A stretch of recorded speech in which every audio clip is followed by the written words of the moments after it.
Welcome to Friday afternoon at the Manor, live with Dr. JJ. And we have a special treat this afternoon. I'm going to say over to Susan Johnson. Thank you everyone for coming. We're delighted to welcome Margarita Padilla, who is going to tell us about the history of Cinco de Mayo and the foods that are involved with it. And we're looking forward to that. Margarita. Thank you. Hi, everybody. How's everybody doing? I'm not a historian, so I prepare a video and I send it to the church, and they're gonna put a video. It's 8 minutes, and you can hear the history about what is about Cinco de Mayo. I grew up with that, but I think maybe you're gonna have more understanding about that. Okay. After they're gonna show you like a little 2 videos, I don't know, maybe 1 or 2 minutes, and then I'm gonna show you how to make tortilla from scratch. Wow. The flour tortilla here. And then I made a few days ago some flour tortillas. And I'm gonna show you a trick how you can make a dessert with that. Oh, wonderful. Okay, we're excited. Okay, so are we ready for the video? Okay, ready for the video. Let me just go into this, right? You wanna come and see it? Come and see it here. You're gonna share, just go I can turn around that. Right? You want to left one. Yeah, far left. There you go.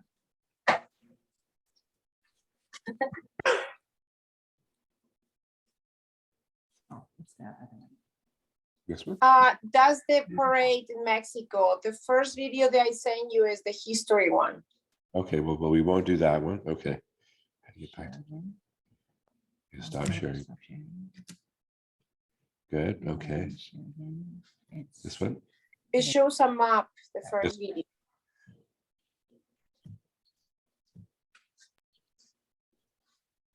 This one? Oh, no. No. The same one. Stop sharing. It was the first video before I start telling you about the I'm gonna send videos. Right. This one? And this it's one? that one. That one, yes.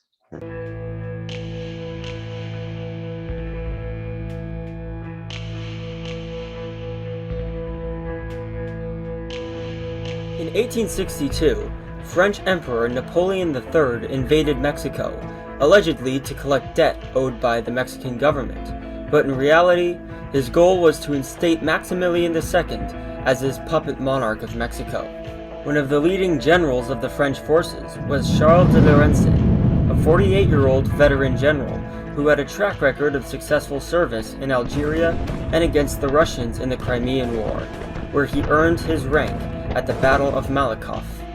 His army had plowed into Mexico facing little resistance, delivering humiliating defeats for Mexico, until the French advanced to the city of Puebla, where the young Mexican general, by the name of Ignacio Zaragoza, decided that enough was enough.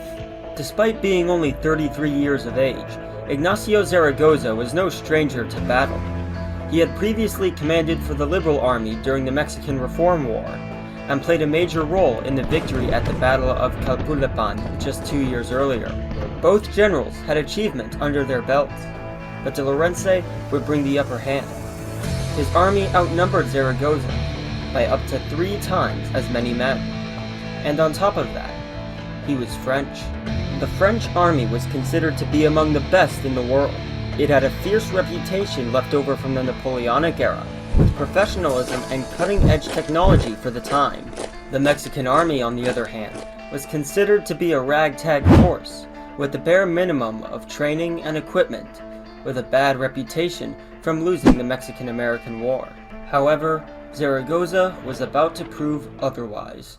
It was a hot summer day on the 5th of May in the desert city of Puebla. De Lorenzo saw that he had the mass numerical advantage, sought to drive the Mexicans from the field while risking as little troops as possible. His plan was to attack the lightly defended Fort Guadalupe with a portion of his infantry, with artillery support from his grand battery of cannons. From there, the French could use the cannons in the fortress to fire down upon the rest of the Mexican army, which would leave Zaragoza with no choice but to retreat if he wished to keep his army intact.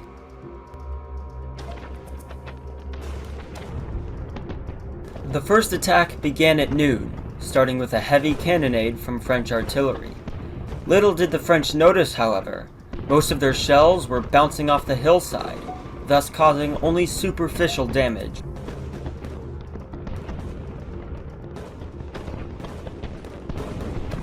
The French infantry had to advance through rough terrain, covered in rocks and agave.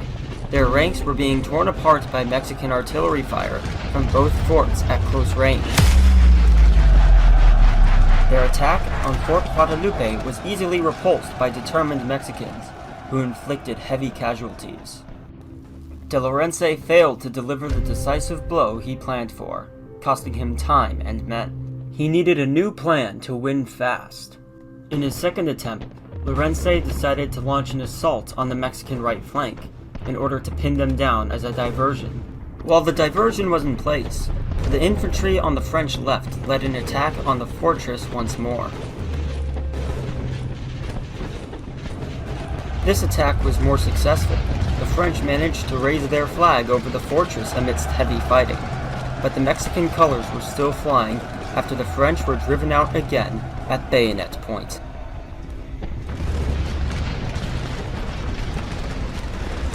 Meanwhile, on the right, the Mexican lines held with strength and courage,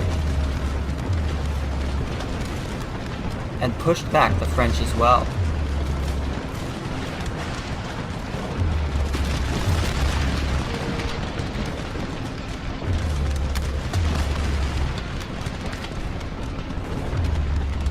Soon the French forces were recalled in failure, but Zaragoza's men were only holding on by a thread. He issued one final all-out attack, including all of his reserve forces. This was to be the nail in the coffin for Zaragoza's army.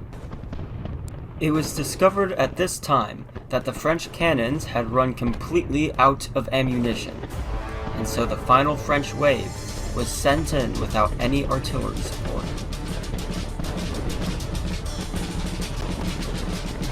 The desperate attack on Guadalupe was met with an even more desperate Mexican defense, who clung onto their lives in grim hand-to-hand combat.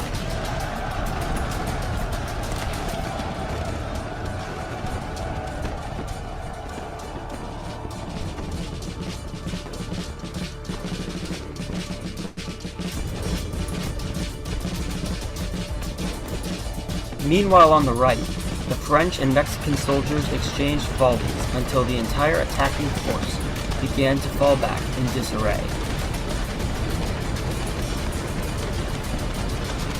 Zaragoza then saw the weakness in the French forces. They were exhausted and shaken after enduring multiple failed attacks with heavy losses. Zaragoza was not going to waste this opportunity to take the initiative. He issued an all-out Mexican attack.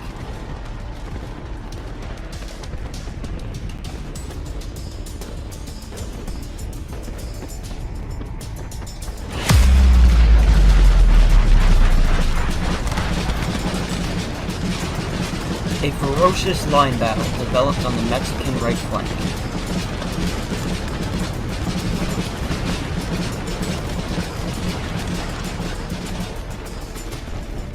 On the left, the Mexicans left their defenses to throw themselves into a devastating downhill charge that began to quickly push back the French.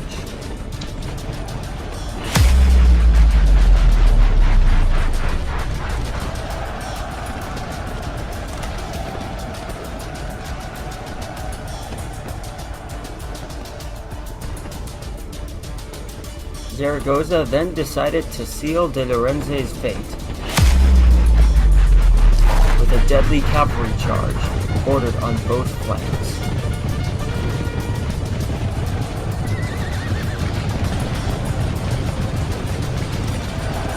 The French morale was absolutely shattered. The entirety of De Lorenzo's army rushed a panicked retreat off the field. Zaragoza had his victory. The Battle of Puebla was a decisive win for the Mexicans, who only suffered 227 casualties, while the French lost more than 3 times as many men. The battle was not the turning point in the French invasion, neither was it the last battle to erupt in Puebla. but it fired up the spirits of patriotic resistance across Mexico as it proved that the young nation had a chance to oppose their invaders. Today, the battle is celebrated in the holiday Cinco de Mayo in America and Mexico. In America, cultural appropriation by unauthentic Mexican-themed attire is quite common among those who don't even know what the holiday is about. Is this a valid form of celebration? Or is it disrespectful to the men who fought and died for their country? Let me know in the comments below. Thank you to our artist Silent Rebel Art for her beautiful portraits. If you wish to see 19th century soldiers in an anime art form, please follow her Instagram account. Now what? You go here, escape, stop sharing. So Margarita, you need to put your video on your phone. Can you do that?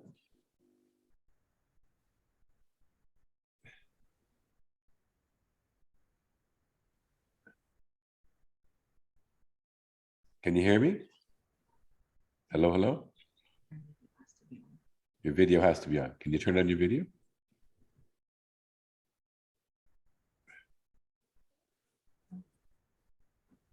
Okay, I'll phone Allison. 1 sec. Are we ready for the next? Are we ready for the next video? Yes. Okay, let's do that. Perfect. Okay. One way or another. Which video was it? This one? It's that one, yeah. Now we have to. Oh, no, was that the one earlier? Okay, sorry. It got that moved one? again. You don't have to leave the whole video because it's very long. You can put just a little bit of each one. A few minutes on Did they move? that one. That's what happens in Zoom. There you go. Okay, She I'll said show. just- I'll show. Oh, I'll show. no, that's not the one. It's the middle one, sorry. Oh, no, that's off. Yeah. Yeah. Stop shooting. That was in Los Angeles. That is in Los Angeles. Again. It's the middle one. This one. Wait, This no, one? the first one. Sorry. that's Should the I one. mute this maybe? Okay. Which Is one? that it? Why is it? Because they move. What happens is you have to call it up, right? Because she wants to hear. Stop She's gonna sharing. mute us when they start the video. Okay, they're gonna mute us from there. Okay. I don't know which one it is. So which one is it? So if that moved again, This one. this one. Okay. There we go. That's Okay. She just wants a few minutes because. Okay, we'll just do a few minutes then. Okay.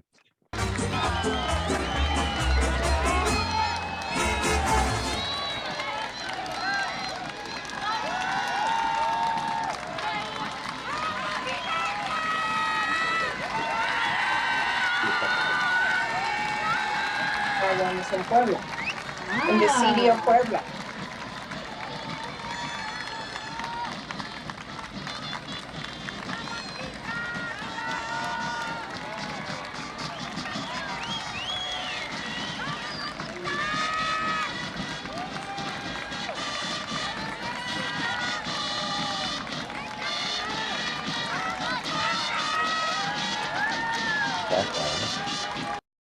Okay.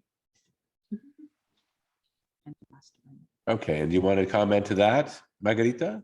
So that's a big parade, and they always do it in the city of Puebla.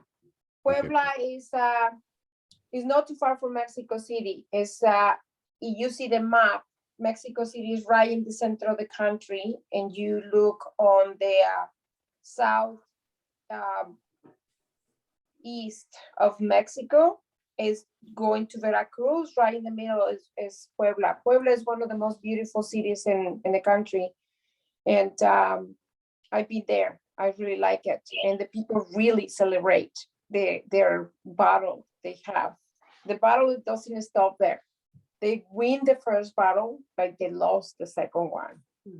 But in the end, French didn't invade Mexico. They just basically came and leave. Some of them, they left. Okay.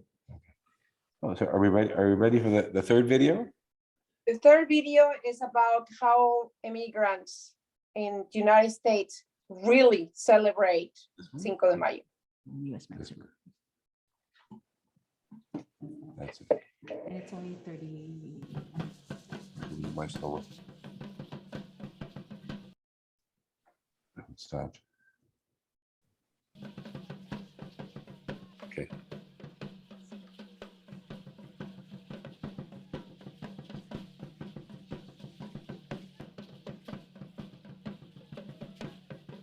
think Cinco de Mayo is not only a Mexican-American celebration, but it's also one of the many celebrations of the immigrants here in the United States, and especially here in California.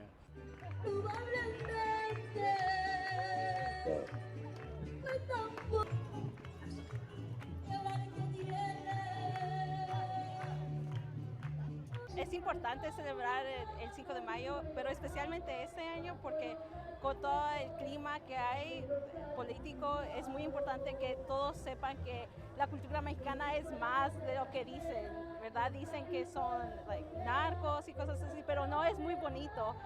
Somos una cultura llena de arte, llena de belleza, y es muy importante enseñar eso. Una morena me dijo que la llevará a llover.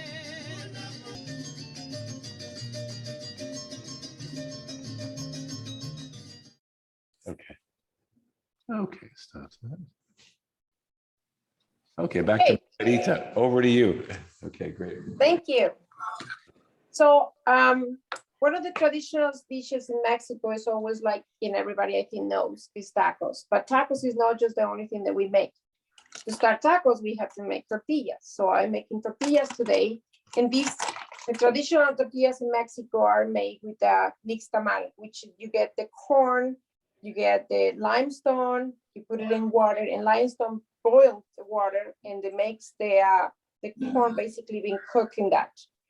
But this company is being famous in Mexico. Everybody uses this flour. It's one of the best flours, and that's the flour that I can find in here. I make tortillas basically once or twice a week. So you can go to the store. You can find it actually in almost every store, like Loblaws, Metro, Sobeys. And what I do is I have 1 cup per flour to 1 cup of water. And I add a little bit of salt just to give a little bit of flavor. And I mix very well. And then I add warm water. So I have 2 cups of, everybody can see me. I have 2 cups of flour, and I'm gonna add 2 cups of water. And I always wait, depends on the weather. Sometimes I have to just make sure I don't put extra. And this is how it looks in the beginning. We just gonna mix it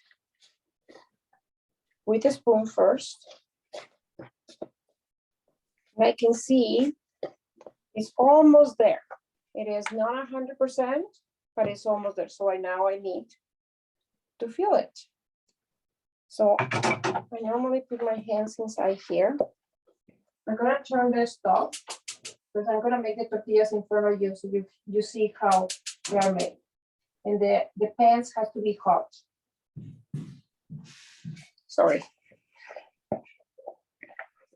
And the texture of the dough is almost like a cookie dough, and it's a little bit more wet.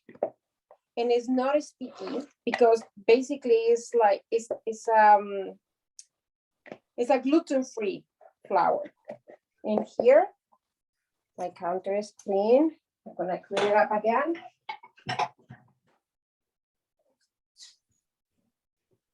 And I dump the dough right here. Can everybody see the dough? Yeah. Okay. Here's the dough.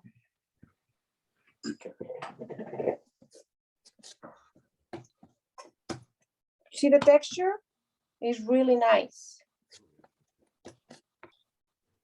And basically, I just making sure that everything is combined and there's not any dry flour in here. And I didn't even use the 2 cups. I just used probably 1 cup and 3/4. And after that, I just take a bowl and I start making my balls like this. Normally it's like, this is the size of my palm, a little bit smaller. So for this amount of 2 cups, probably I can make 15 tortillas, good size tortillas.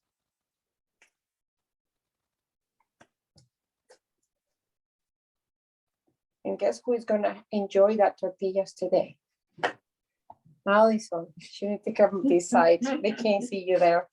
So I'm making the tortillas. I already have tortillas, so I'm gonna leave the tortillas for Allison. She likes them. Yes, I love tortillas. It's a nice way to have tortillas. You can keep it in the fridge in a towel inside a plastic bag for at least a week or 2 weeks. They are not, because it doesn't contain anything to make them bad. The only thing that can be dried up, but you make sure they are sealed, and that's how you keep your tortillas.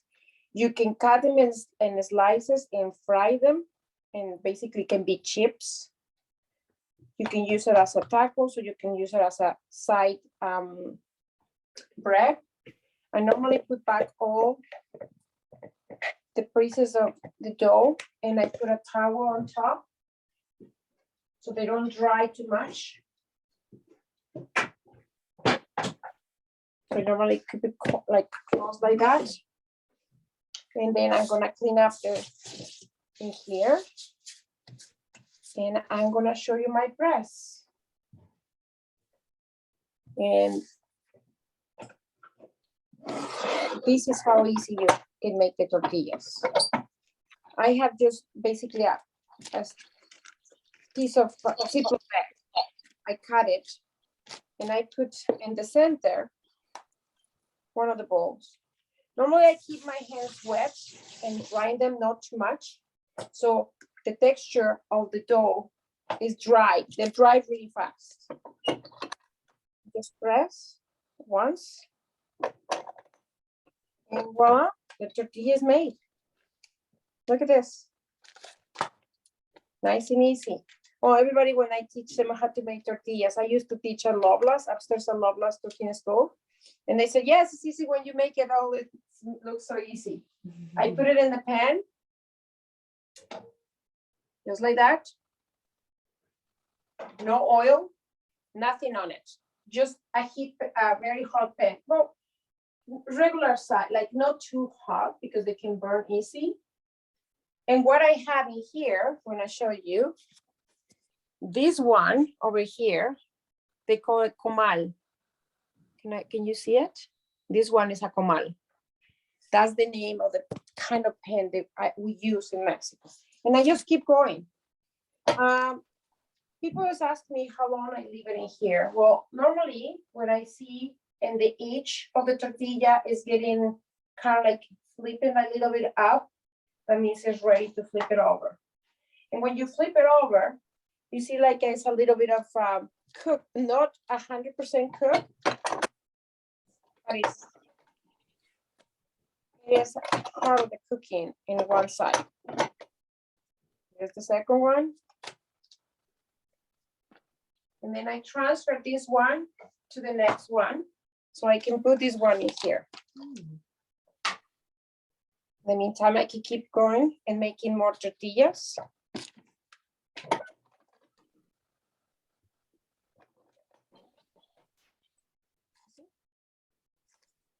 Perfectly around tortilla. Then we can make Allison to try to make one. I can try. In this part, okay, she's gonna wash your hands. In the meantime, I'm gonna show you here how this one, it looks like. See that the texture in here? And then I'm gonna turn it over and it cooks in the other side. And just take a look what is gonna happen to the tortilla. This is pretty cool. I like this part. You're gonna see how the tortilla is starting inflating. Look at this. That means the tortilla is finishing cooking. And what I do is I put a towel and I put it in a towel to be covered so the steam make the tortilla finish cooking. Okay, now it's your turn. You see what I did? Okay. Okay, so this is my first tortilla Yes. ever. Marianne, let's see. So Margarita squished it a little bit. Cover it with the And plastic. then cover it with the plastic. And make sure it's in the middle. Press it down.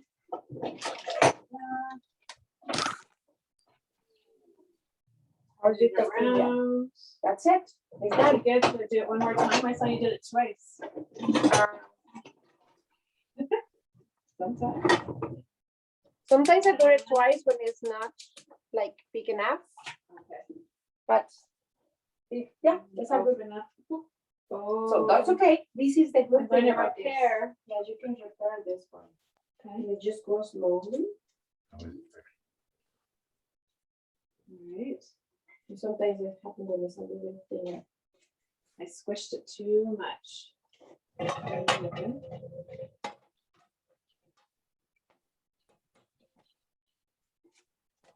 Not a perfect tortilla. That is your first one. This is cool. Look, nothing happened. Nothing happened. You see, this is the cool about making tortillas. You can try it again. Just don't squeeze it too much. All right. Do over. Do over. Okay. Let's see. All right. Perfect. Here we go. And here's another one. So Margarita, if you don't have a press like this at home, because most people won't have that, is there any other way you can make tortilla? Yes. So this is another way that you can do it. It's gonna take you a little bit longer, but you can use a rolling pin. So I'm gonna try to do one. I'm being too spoiled because I always have a tortilla press. Yeah. But one time I was teaching a class and we did not have the tortilla press. So I'm gonna put this one so we can make another one. I'm gonna put it in here. Sorry for the noise. Put it in here and you try to press it from the middle to the outside. Because you press it in different directions. And it's not gonna be a perfect around tortilla, but it's gonna be a tortilla.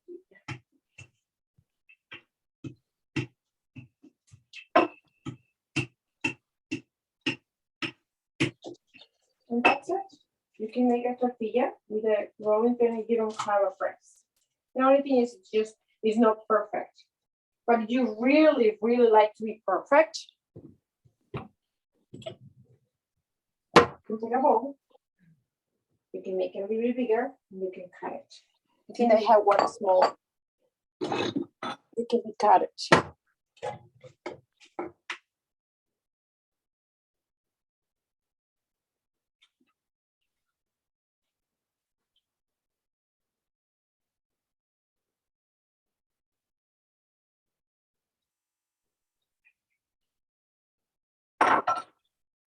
You can break it very easy because remember these tortillas have no fat. They have nothing to make it bond, but they're very easy to fix it. You see, and now it's a perfect tortilla.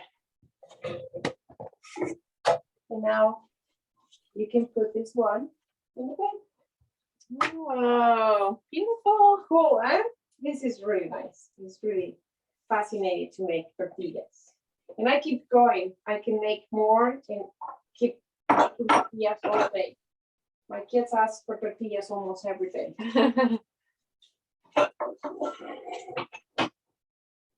If you find this tortilla press, if you're interested to do that, I basically see it in all that stores around, like, what is the name of that one in the corner?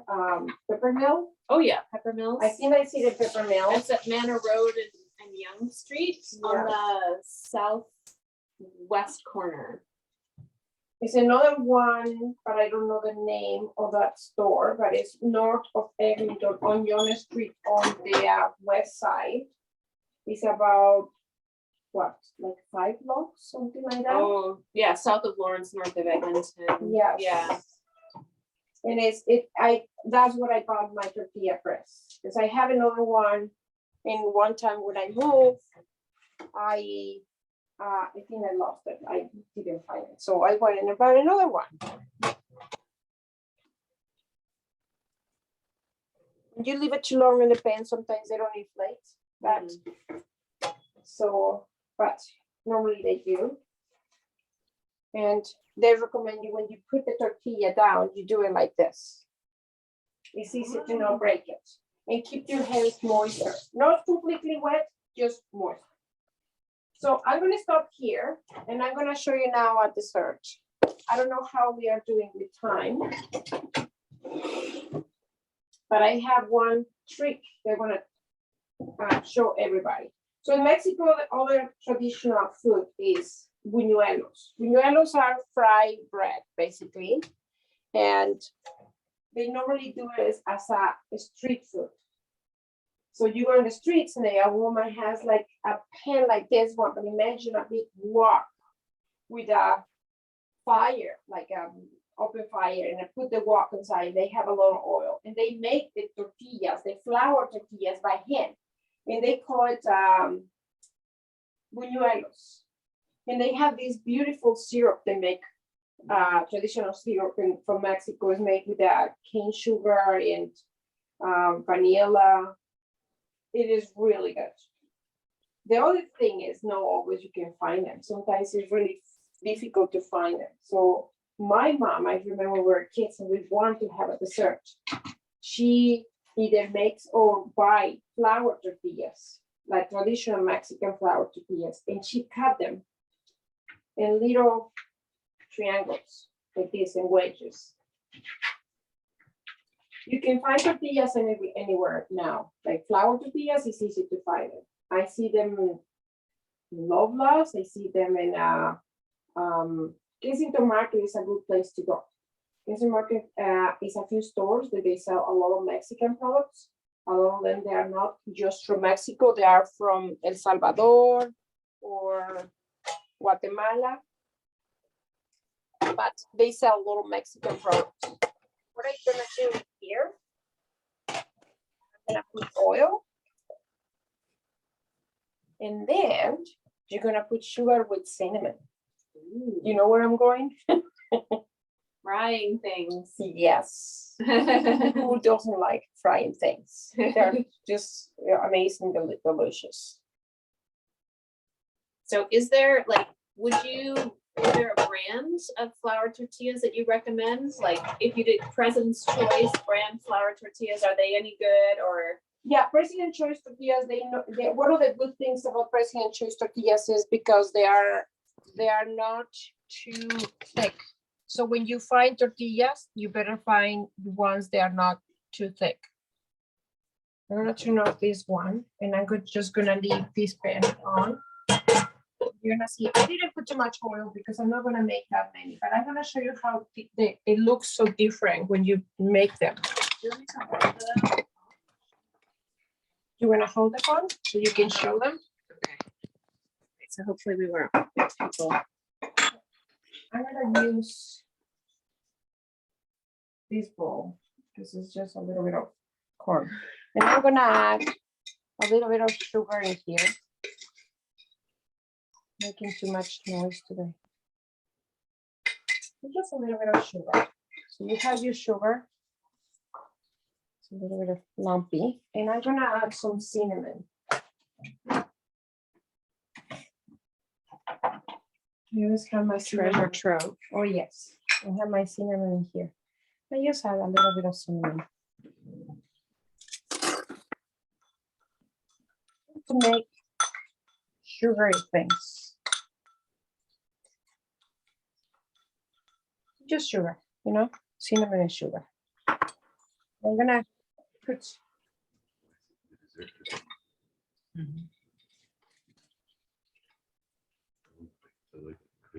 our tortilla to fry.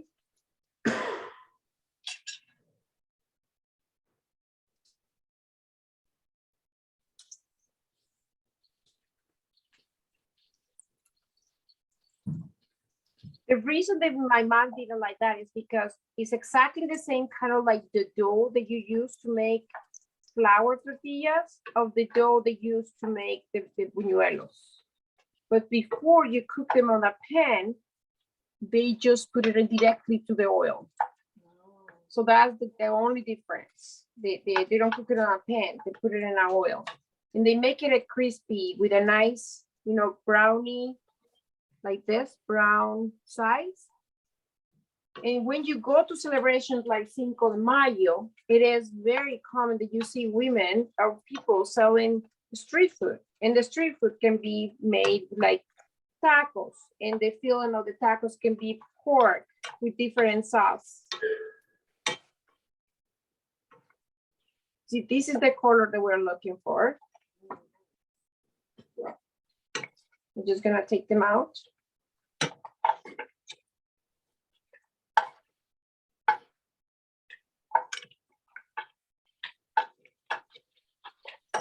And it was just grapeseed oil you used. Yes, I use rapeseed oil. You can use any kind of neutral oil.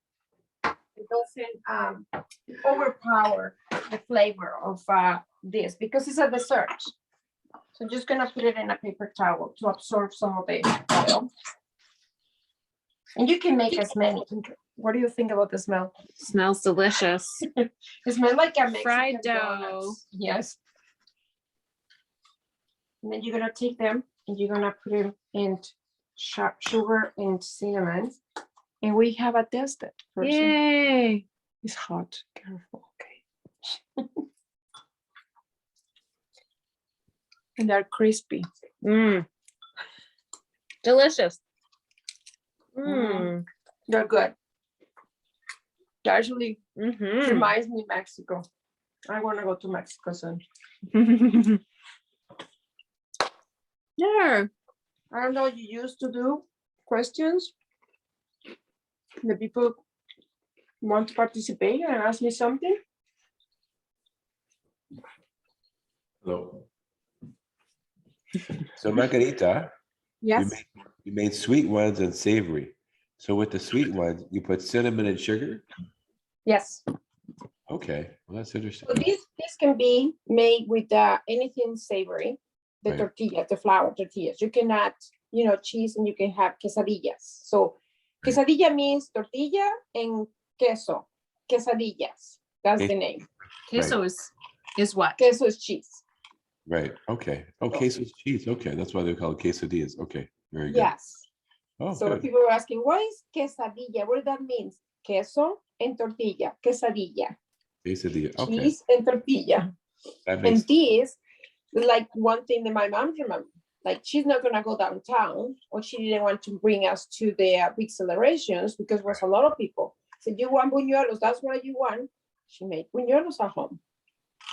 right, okay, great. Let's see if anybody else has any questions. So Gary or Susan Logie, do you have any questions? No, yes, Yes, I do. okay. Is it, how much different is it making corn tortillas versus the flour? The flour tortillas are a good question. The flour tortillas, you made them with the rolling pin. Uh-huh. And the flour tortillas have fat.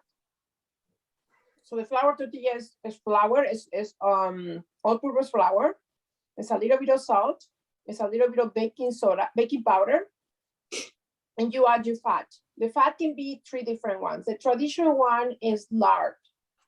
You can use, no lard, but it's the vegetable shortening. Crisco, which that's the one that I use, but I normally, to make my tortillas, because I made these ones, I made a half and a half. So maybe in the future, I can teach another class and I can make flour tortillas and I can teach you, but it's basically, you make the dough, combining the flour with the rice, and then you have the fat can be a half of butter and a half of the shortening. You mix all that, and then you add the water, the Okay. hot water. It's always hot water. And normally I do it in my mixer. I don't do it by hand because it's more work to make it soft and like doughy. Do you Makes use better rice. corn, do you use cornmeal or corn flour or what? No, For the corn. flour tortillas is just all-purpose flour. Yeah, but for corn tortillas, Corn tortillas is just with the corn flour. The traditional ones masa. is this one. Is this maseca. Okay, And you can find it now. It's easy to find them. I bought this one in Lovelas, but sometimes we find it in Metro and in Sobeys. I see them in Sobeys too. I never see them in Costco. And in the past years ago, I had to go to Kensington Market to find it. Now it's really easy to find them. good. Yeah. Thank you. Margarita, when you're making the flour tortillas, do you need to work the gluten like you would a bread? Yes, like doesn't increase the volume, but you have to let it rest because normally they have to relax. So when I mix it on the mixer, I left it sit in my bowl for about a half an hour at least. Right. And then I divide it in equal part. Like one of my doughs makes 16 tortillas. Okay. And each one, I don't put it in plastic or anything. I just on the counter and I roll it with my rolling pin. Okay. And I make each one, but that's another class. That takes longer to do it. Okay. So Gary, do you have a question? Gary Coates? Yeah. What are the little donut sticks that you can get at, I forget the chain of the Mexican food. The They're like a churros, stick. Churros, What is churros. it? that is another traditional, like is another Yeah. sweet that we love it. It's Yeah. made with what is the name of that? It's like choux pastry. Yes, it's exactly almost the same. So a lot of the food in Mexico and more from the center of the country has a lot of influence from the Europeans. That's Mhm. why, remember the French were there, but Yes. they didn't leave. A lot of the people stayed. So we have a lot of traditions that were mixed with Mexico. So churros actually are from Spain. The original Good. dessert is from Spain. They're But if very you- nice. Beautiful. Yes. So Susan Johnson or Nina, do you have a question? No. No. Nina, do you have a question? No. Okay. Very good. So can you send us recipes? I will send you the recipes. Yes. Okay, very good. Okay, well, this has been amazing, Margarita. A bit of Thank you. history, food, and we're back to Susan Johnson. Thank you, Margarita. You're welcome. Thank you very much, and Allison, and thank you everyone for coming. Next week we have Julie. Hello. Anyway, she'll be telling us about the Spring Festival of Beltane and what its origin is and what its significance is. So please join us for that. Thank you. Thank you, everybody. Bye-bye.